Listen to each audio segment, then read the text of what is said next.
All right, man, every time I look at YouTube, I see somebody else's official arm wrestling rankings. Man, a lot of times those things just aren't right. So today I'm giving you my top 10 arm wrestlers for 2025. Some of these names you're gonna agree with, but I'm betting there's gonna be a couple that might piss you off. In fact, wait till you see who I put at number 5. Stick with me all the way through because I'm gonna let you know the guys knocking on the door and about to break into that list. Let's get into it, starting with number 10. Number 10 is kind of tricky for me because I actually have two guys sharing that spot right now. Georgi Zaranov and Czar. They're both crazy strong. Czar's got so much pronation and back pressure. Those two guys are about to arm wrestle. All right, so after, here we go, guys. Update after Zaranov's dominant performance over Czar at GBW. He's definitely secured the top 10 spot. But honestly, I think he's got a good chance against Svekov, Gardecha, Morzov, and, even Larratt has got a 50-50 chance against. So that dude is an animal. Kind of what I thought was going to happen. I knew that dude arm wrestle back in June was a bad dude. So there's your update. Number 10, Georgi Zaranov. At number 9, I got Georgi Svekov. Georgi did lose to Alex Gardecha, but turns out he damn near needed his leg amputated after that. But also, Svekov beat Morzov because Morzov had the intestinal problems. So if they were to arm wrestle today, would Georgi beat Morzov? Man, I don't know. I don't necessarily think so. But would Georgi beat Alex Gardecha? I mean, at least a 50-50 chance for sure. But the one thing we do know is Georgi did beat Czar. So if we have Czar and Zaranov sitting in number 10, you got to put Svekov ahead of Czar, right? But I say all that to say, Zaranov might beat Svekov. You know what I'm saying? That's what's so crazy about this stuff is the styles make matches. And the one thing about Zaranov is you'll even see him lose a couple of matches and then his endurance will come out and he'll end up winning the next few. Svekov, his match with Jerry Larratt showed the crazy amount of endurance that he has for such a big guy. Without more data or without seeing it, I'm gonna comfortably go ahead and put Svekov sitting in 9th. Now I'm gonna set Alex Gardecha sitting in 8th place. People are talking about how Alex, all these losses he's had, right? Let's think about that. I did not expect him to lose to Jerry Larratt last year. So maybe Alex doesn't have the tools to get around Jerry, but a lot of people lose to Jerry. Then we saw him lose to Devon. Like I said, he beats Svekov. He had a dominant win over Hermes several years ago. He's long, big, strong. Until he loses to someone outside the top 10, we can't remove him from the top 10. So I'm gonna have him sitting at 8th place, currently ahead of Svekov, although I think that would be a good match to run back. Now coming in at 7th, Artem Morzov. Now I put Artem Morzov in 7th because he dominantly beat Alex Gardecha, which is another loss that Alex recently had. But there is some other stuff to that. Like he just had a crazy war earlier that day with Devon left-handed. And people don't realize how much a match like that takes out of you, even if it's on the other arm. But the way Morzov beat him leads me to believe he can probably still do it fresh. That was a very impressive Morzov. And that as well, like there was supposed to have been a Jerry Larratt versus Morzov match. It didn't happen. How would Morzov do with Jerry Larratt? We saw how he pulled Camille and that was very impressive. Jerry's probably a little stronger version than Camille. Could he do the same thing to Jerry? Until we see it, I can't comfortably rank Morzov ahead of Jerry. Right now, Artem Morzov, 7th overall in the world. Now, before I go on to number 6, if you're watching and you're listening to this and you're paying attention, well, these guys are super heavyweights. I don't actually know if a heavyweight could be in this list.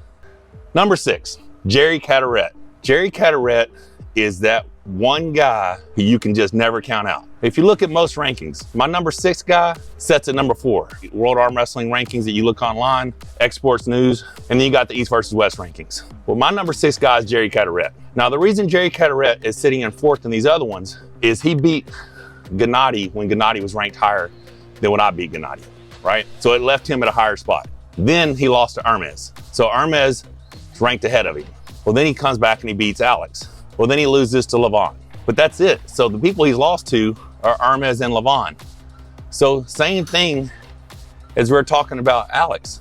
If he doesn't lose to someone ranked below him, from their rankings, you can't drop him below that. You cannot drop him below his spot because he hasn't lost anyone ranked below him in those current rankings.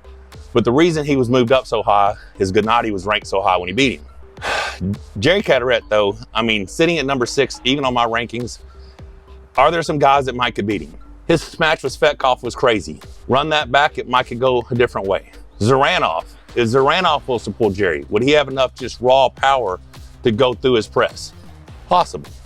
We've already seen the Gardecha match, so it's legitimately, he should be ranked ahead of him. Morzov, I'd love to see Morzov and Jerry, right? Like some people might think he should be higher. I cannot put him higher than 6. All right, so before I go to my top 5, I'm gonna talk about who I see breaking in that top 10. So I'm over here looking at the export arm wrestling. They have Jordan Zornav at 11. They have Freet Osmanli at 12. Sergey Chervov, 13. I don't know who he is. Schoolboy at 14. Sergey Tokarev at 15. Okay, Philip Larson. I think Philip Larson is the same level as Schoolboy.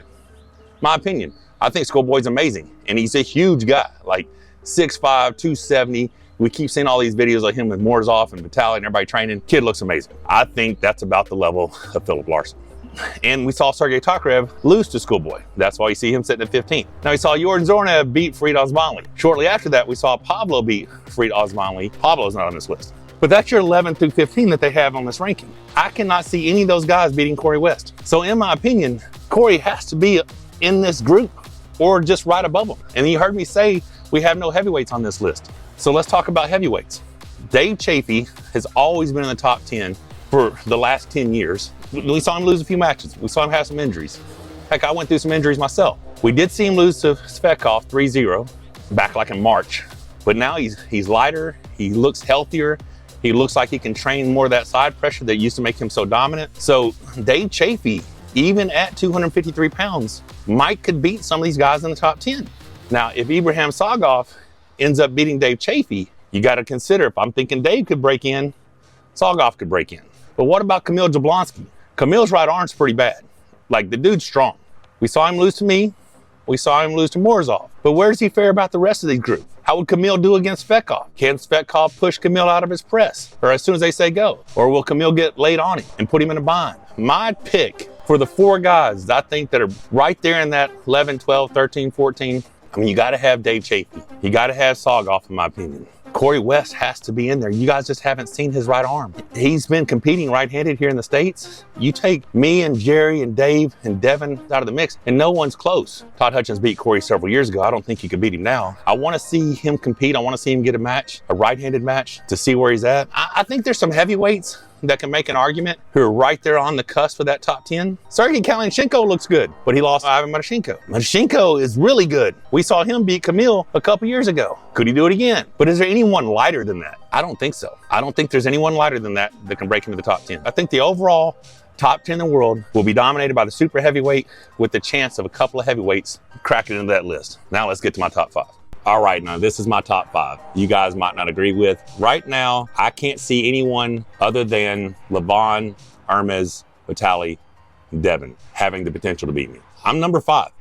Svekov, we could be in a war. There's no transitional press. Gurdecha, I think I bleed him. I think I crack his wrist, wear him out over multiple rounds. Morzov, freak, he'll never be able to get me in the hook.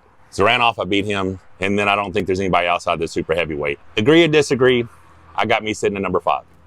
Number 4, I have Vitaly Larratt. He's sitting at number 5 on East versus West because I told you they have Jerry Caderet at number 4.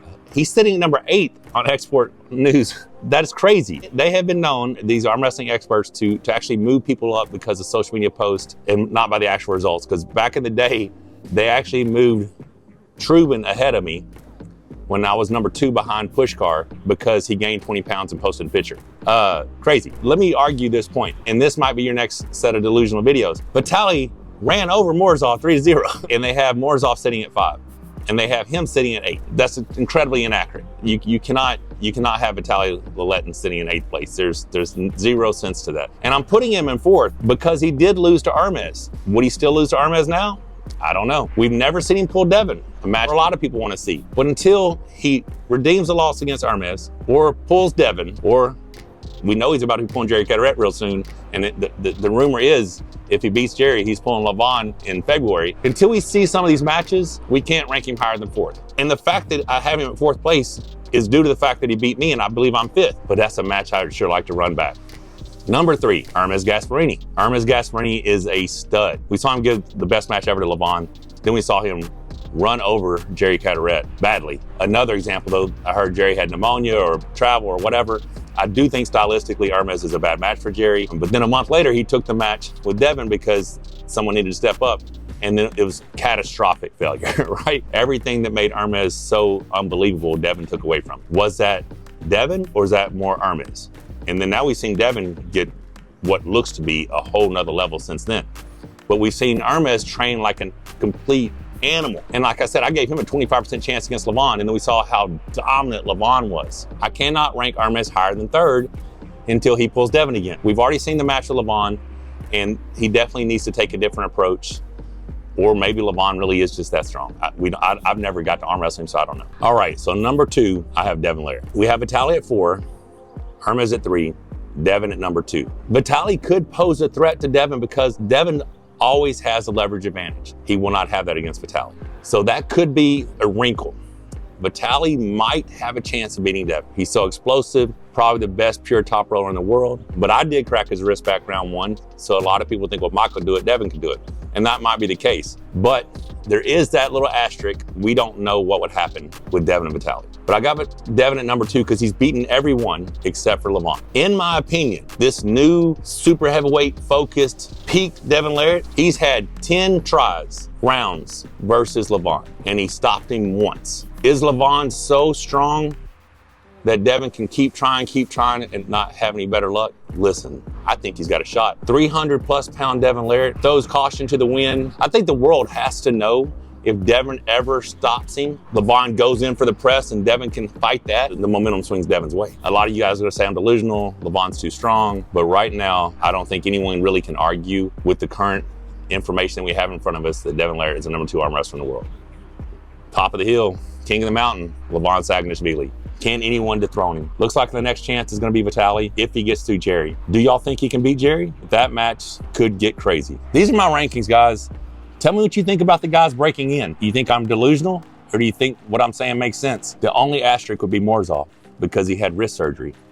So if we're talking about everything, all this goes down in a month, we'd almost have to take Morzov out, moves Duranoff up 1. I don't know, guys. Hope you have a great day. Don't forget to subscribe, click the bell for notifications.